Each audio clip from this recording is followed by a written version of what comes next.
네, 여러분 안녕하십니까? 로컬 현장의 사람과 사례를 다루는 채널 더 로컬 진행자 엄돌입니다. 반갑습니다. 지난 시간에 이어 협동조합 활동가라고 하신 윤모리님 다시 모셨습니다. 윤모리님 다시 만나서 반갑습니다. 안녕하세요. 윤모린입니다. 오늘은 협동조합이 실제로 어떻게 운영되는지를 가지고 이야기를 하겠습니다. 준비되셨습니까? 네. 지난번에 비해서 오늘은 좀 짧게 진행할 자신이 있으십니까? 네. 지난번에 말씀이 좀 길었어요. 아, 그랬나요? 네. 주의하겠습니다. 저도 빨리 진행을 하겠습니다. 바로 질문 들어갑니다.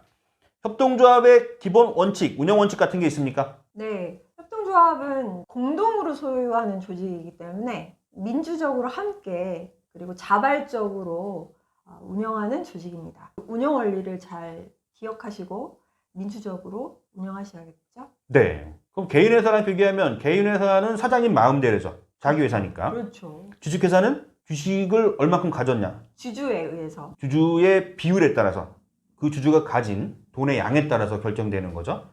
그러니까 주식회사는 1원 1표. 맞죠? 협동조합은 자본금, 출자금에 상관없이 모두 1인 1표입니다. 윤모리님하고 저하고 5명이서 협동조합을 만들었어요. 네. 제가 출자금을 1억을 냈고 네. 윤모리님은 1,000만 원을 냈어. 네. 그런데 의사결정할 때는 내가 10배가 아니고 동등하다는 뜻이죠. 네. 그리고 이제 기본법상 총 출자금의 30% 이상을 한 사람이 낼 수 없어요. 아, 한 사람이 낼 수가 네, 없구나. 왜냐하면 많이 내면 음. 그 조직은 그 사람 입김대로 돌아가니까 그걸 막아놨습니다. 주식회사는 제한은 없는데 네. 100% 주식을 일에서, 보유할 수 있잖아요. 네. 협동조합은 한 사람이 30% 이상 가져갈 수 없다. 이 얘기네요. 아니, 돈을 낼 수 없다. 낼 수 없다. 네. 네. 30% 이상 출자금을 낼 수 없다. 이 얘기네. 제가 30%의 출자금을 내고 모리님은 5% 출자금을 냈어요. 그럼 6배 차이잖아요. 출자금은. 그런데 그럼에도 권리는 동일하다. 그러면 합리적 개인의 입장에서는 다른 사람보다 6배나 돈을 더 낼 이유가 있나요? 협동조합을 만든 설립 목적 취지에 동의해서 들어오신 거기 때문에 돈을 벌려고 들어온 건 아니죠. 출자금이 안 모일 것 같아서. 아, 그렇죠. 합리적 인간이라면 누가 돈을 더 내겠어요. 똑같이 내려고 하지. 돈보다 중요한 게 있지 않습니까? 그 가치를 믿는군요. 네. 하긴 뭐 세상에는 일반적인 경제적 합리성으로 움직이는 사람 외에도 뭐 다양한 방식으로 삶을 사는 사람들이 있을 테니까 가능할 것 같기는 합니다만 그렇게 설정해 버리면은 출자금이 잘 안 모일 것 같아서 초기 종잣돈을 과연 어떻게 모을 수 있는가 의구심이 들기는 합니다. 이런 생각을 하는 거 보면 제가 좀 부도덕한 건가요? 뭐 주식회사 하시면 되지 않나요? 네, 알겠습니다. 단호박! 네. 근데 주식회사를 한다고 뭐 비도덕적 이건 아니잖아요. 아니, 그죠? 그럼요. 주식회사 아주 좋은. 자기의 성향과 조건에 맞는 회사를 선택하면 된다. 이렇게 보면 될까요? 그럼요. 알겠습니다. 아까 민주적 의사결정을 말씀을 하셨어요. 협동조합에 참여하는 구성원들이 모두 동일한 권리를 갖는다. 1인 1표다. 이 얘기잖아요. 네. 그런데 제가 어떠한 뭐 국가조직이나 지방자치단체나 소규모 조직에서 1인 1표의 원리로 움직이는 건 나쁘지 않은 것 같아요. 민주지사에는 그런 거니까. 그런데 협동조합도 영리 기업이잖아요. 일반 협동조합은 일반 영리에 협동조합. 가까운. 네. 1편에 나옵니다. 네, 알겠습니다. 영리에 가까운. 일반 협동조합은 영리에 영리에 가까운 기업이잖아요. 네. 그죠? 네. 그런데 기업이 민주적으로 의사결정을 하면 성공할 수 있나요? 일반적으로? 성공 확률이 저는 낮을 것 같은데 시장이라는 건 효율적으로 움직이는 곳이고 빠른 의사결정이 필요하고 때때로는 CEO의 기민한 판단이 회사를 살리기도 할 것 같은데 1인 1표로 움직인다? 기업이 그게 가능할까요? 수익 배분할 때, 임금을 결정할 때 1인 1표를 가지고 하면 회사의 장기적인 수익을 염두에 둔 의사결정이 과연 가능할까요? 약간 의심이 듭니다. 어떻게 생각하십니까? 그러니까 기본 전제를 자꾸 수익으로만 치환하시기 때문에 이제 얘기가 대화가 안 되는데 대화를 그래도 네. 해주시기를 부탁을 그러니까, 드립니다. 일반 협동조합을 얘기하자면 이제 수익도 수익이지만 돈을 벌고자 하는 협동조합이 있고 일자리를 만드는 데 주목적인 데가 있고 또 여러 가지 사회 서비스를 만드는 데 목적인 데가 있기 때문에 그 조합원이 원하는 필요와 욕구를 충족하는 게 협동조합이거든요. 네. 그러니까 그게 꼭 수익은 아니지 않습니까? 그러니까 자신에게 맞는 곳을 선택하시면 되는 거고 네. 협동조합은 조합원의 필요와 욕구가 다양하다. 네. 수익 많이 아니다. 하여튼 제가 협동조합을 싫어하거나 네. 반대하거나 하는 건 아니고요. 제가 이런 의문을 던질 수 있고 이런 의문은 사회자로서 일부러 드리는 걸 수도 있지만 일반적으로 협동조합을 바라보는 많은 사람들은 궁금하긴 할 거예요. 저게 정말 가능한 거야? 네, 이런 거니까 앵그리 하지 마시고 네, 잘 편하게 설명을 해주시면 감사하겠습니다. 네. 좋은 지적이고요. 그래서 이제 협동조합을 제가 같이 하기도 하고 이제 지원도 하고 있지만 말씀하신 부분에서 이제 갈등이 많이 생기기도 하고 네. 현실은 그렇습니다. 주식회사를 예로 들면 갈등이 발생할 수 있어요. 모든 회사는 갈등이 발생하죠. 주식회사에서 갈등이 발생하면 갈등 해결 방법이 굉장히 심플하기는 합니다. 다수 지분을 가진 사람들이 결정하면 되는 거죠. 협동조합은 조합원 수가 적으나 많으나 어떻든 사람들이 모인 곳이고 각각의 생각들이 다를 텐데 그런 사람들이 1인 1표로 움직이면 갈등이 한번 폭발을 하면 걷잡을 수 없을 정도로 갈 수도 있겠다 이런 생각이 좀 들거든요. 일반 회사에 비해서 협동조합이 좀 갈등이 좀 많은 거 아닌가요? 많을 수밖에 없는 구조적 요건을 가지고 있지 않은 건가요? 어떻게 생각하세요? 각각의 조직마다 일정일단이 있는데 이 민주적인 의사 결정이 협동조합의 꽃이기 때문에 갈등을 이렇게 교섭하고 해결하고 이렇게 나가면서 더욱더 단단한 조직으로 성장해 가기도 하거든요. 오히려 뭐 비온 뒤에 땅이 단단해지듯이 네네. 갈등을 겪으면서 협동조합은 단단해질 수 있다. 네. 이게 인적 조직이기 때문에 그런 갈등이 또 많이 분출이 되기도 하지만 이렇게 같이 해결해 가면서 더욱더 사업체이자 결사체로 공고화되기도 한다고 생각합니다. 네. 뭐 갈등을 예방하는 것도 있을 거고 발생된 갈등을 최소화하는 것도 있을 거고 걷잡을 수 없게 퍼진 갈등을 봉합하는 것도 있고 여튼 그렇게 보면 협동조합은 갈등 관리가 굉장히 조직 운영에서 중요한 것 같네요. 그렇죠. 네. 그럼 그 갈등 관리는 어떠한 방식으로 해야 될까요? 제 얘기는 아니고 이제 협동조합의 구심체가 있어요. 국제협동조합연맹이라고 RCA에서 거기도 인터내셔널이 있네. 네, 그렇죠. 협동조합의 전문가들이 7원칙을 지키면 잘 될 수 있다. 7원칙. 이렇게 네. 얘기를 하는데 거기에서 5원칙, 그 중에서도 가장 중요하다고 다들 얘기하는 5원칙 중에 이 협동조합 교육, 훈련, 정보 제공이 있습니다. 교육, 훈련, 정보 제공. 네. 그러니까 교육을 많이 하셔야 돼요. 협동조합을 왜 만들었는지, 어떻게 나가야 하는지 이런 것들을 초심을 잃지 않게 협동조합 교육을 계속하면서 사람들을 협동할 수 있게 이렇게 힘을 모아야 되는 거죠. 그리고 이 정보 제공이 사람의 이제 빈정상하는 거 있죠. 네. 정보 제공이 사람을 참 빈정상하게 하는 정보를 제공 안 하면. 그러니까 정보를 비대칭적으로 네, 제공하는. 그렇죠. 그래서 대칭적인 공평한 정보 제공이 이 갈등을 잠재우는데 아주 큰 역할을 한다. 조직 내부의 구성원들에게 예. 대칭적으로 정보를 제공하는 게 중요하다. 협동조합 실태조사라는 걸 하는데요. 질문 중에 이제 가장 협동조합을 뛰쳐나오고 싶을 때가 언제냐 이런 질문을 했더니 아주 놀라운 결과가 나왔어요. 정보? 네. 그러니까 돈을 많이 배당받지 못할 때, 뭐 돈을 많이 벌지 못할 때 네. 이런 게 예상이 되잖아요. 네.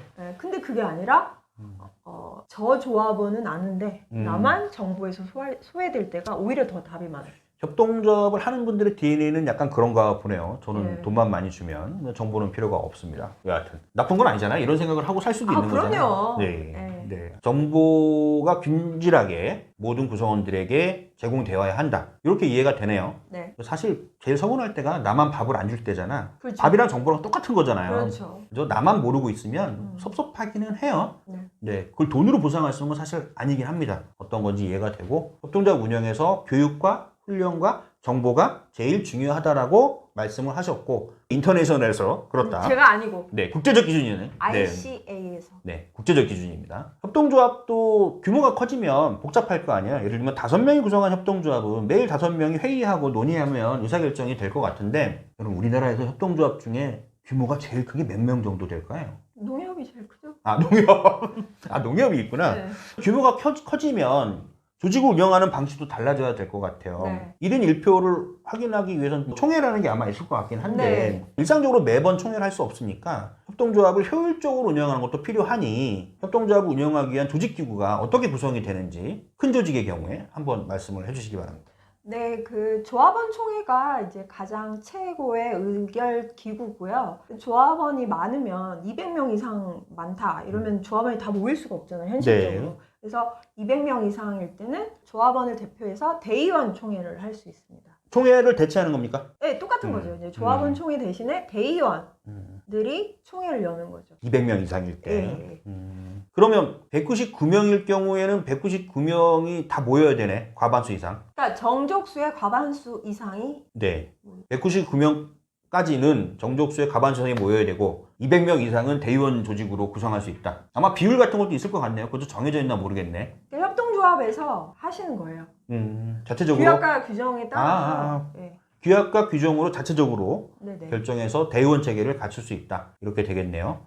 아마 이사회도 있을 것 같고 감사도 있을 것 같고 그럴 것 같습니다. 네, 이사회는 이사들이 모여서 빨리빨리 경영에 필요한 것들을 이제 결정하는 거고요.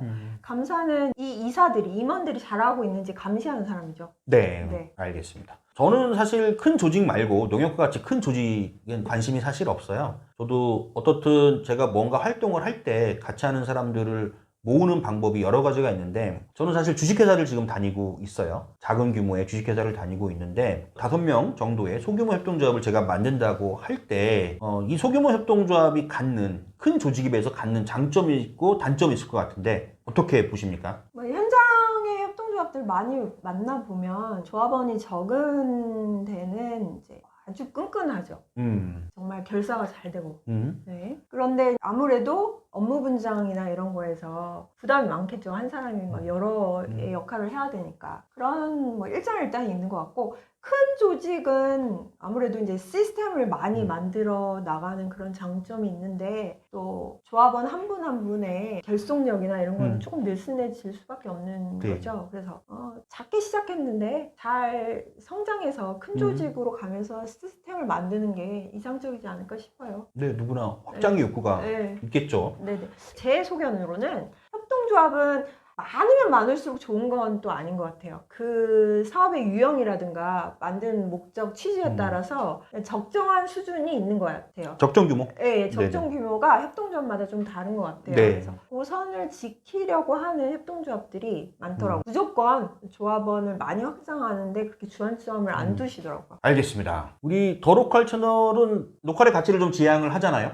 네. 그러면 로컬 단위에서 협동조합을 설립해서 운영한 네. 사례 중에서 네. 이건 좀 괜찮은 사례야. 좀 약간 최근 사례? 네. 이런 거 하나 들어줄 수 있겠어요? 뭐 많이 있지만 그래도 저는 위스테이 별내 또 사회적 협동조합을 추천드리는데요. 우리나라 최초로 이제 협동조합형 아파트예요. 남양주에 있습니다. 남양주에 있는데 한 491세대 정도 있는데 아파트에 이제 협동상회도 있어서 먹거리도 안전하고 커뮤니티가 한 100개 정도 있어요. 아파트 주민들이 같이 491세대가 네. 다 조합원인 건가요? 그렇죠. 조합원이 이제 협동조합 아파트를 만드시는 거죠. 같이 뭐 막걸리도 만들고 같이 취미생활도 뭘 배우기도 하고 강좌도 열고 이러면서 그런데도 갈등이 일어나면 참 힘들겠네. 같이 사니까 같은 그러니까 단지 안에서. 더 많이 소통하고 네. 이제 풀어나가신 거죠. 아주 부럽기도 하고 이제 로컬의 아주 좋은 사례로 추천을 드리고 싶습니다. 네, 남양주의 위스테이 별내 사회적 협동조합 윤모린 활동가께서 추천한 곳입니다. 좀 비쌀 것 같아요. 시중 아파트보다는 훨씬 싸죠. 유의미한 시도라고 저는 생각을 합니다. 대한민국 로컬 곳곳에서 아파트 공동체를 사회적 협동조합으로 만든다. 우리가 아파트가 갖고 있는 이웃 간의 단절, 그렇죠. 이런 것들을 좀 해소할 수 있는 새로운 공동체 문화를 창출하는 모습이 되지 않을까 이런 생각은 좀 드네요. 네, 오늘 말씀 잘 들었습니다. 마지막으로 로컬 현장에서 협동조합을 만들고자 생각하고 있는 많은 분들이 있을 것 같아요. 이분들에게 협동조합 하지 마세요 이런 말 하지 마시고요. 잘 준비하라는 격려의 말씀 해주시면 좋을 것 같습니다. 마지막 말씀이니까 편하게 말씀하세요. 저도 직접 협동조합을 만들고 운영했었고 또 지원을 하고 있기 때문에 누구보다 협동조합을 사랑하고 잘 되기를 소망합니다. 그렇지만 잘 준비가 되지 않은 상태로 만드시는 곳이 많아서 조금 우려가 많아요. 그래서 다른 협동조합의 이제 조합원도 한번 먼저 해보시고 좋은 곳 많거든요. 경험하시고 그리고 혹시 준비 같이 하신 분들 있다면 같이 뭐 여행도 한번 가보시고 작은 프로젝트라도 같이 합이 잘 맞는지 확인을 네, 해봐야죠. 서로 간에. 해보시고. 동호회가 아니잖아요. 사람으로는 좋은데 사업을 같이 하면 많이 갈등이 생기더라고요. 맞아요. 숨 쉬는 네. 것도 싫어져요. 경험이 있으신가요? 예전에 경험 많죠. 네. 협동조합은 아니었으나 네. 같이 일한다고 하는 거는 굉장히 신중한 선택이어야 한다고 생각을 합니다. 협동조합을 만드실 때 도움받을 수 있는 기관이 중간지원조직도 네. 전국에 되게 많거든요. 네. 도움도 받아보시고 교육도 받아보시고 시간을 한 1, 2년 정도 준비하신 다음에 만드시면 차질 없이 잘 운영하실 수 있을 것 같습니다. 네, 말씀 잘 들었고요. 우리가 앞으로 협동조합과 관련해서 협동조합 기본법에 대해서도 좀 더 알아볼 필요가 있을 것 같고, 오늘과 지난번에는 조금 쉽게 접근을 했는데 다음에는 사례와 법 제도 이런 거 가지고 다시 한번 모실 기회가 있었으면 좋겠고, 또 로컬 채널이 앞으로 강의 세션도 한번 구성을 해볼 생각이니까 협동조합과 관련된 강의도 한번 해주셨으면 좋겠다는 생각이 됩니다. 이것으로 윤모리님과 함께한 협동조합 관련된 내용을 마치도록 하겠습니다. 고맙습니다, 윤모리님. 감사합니다. 네, 마무리는 역시 더 로컬로 하겠습니다. 지금까지 더 로컬이었습니다.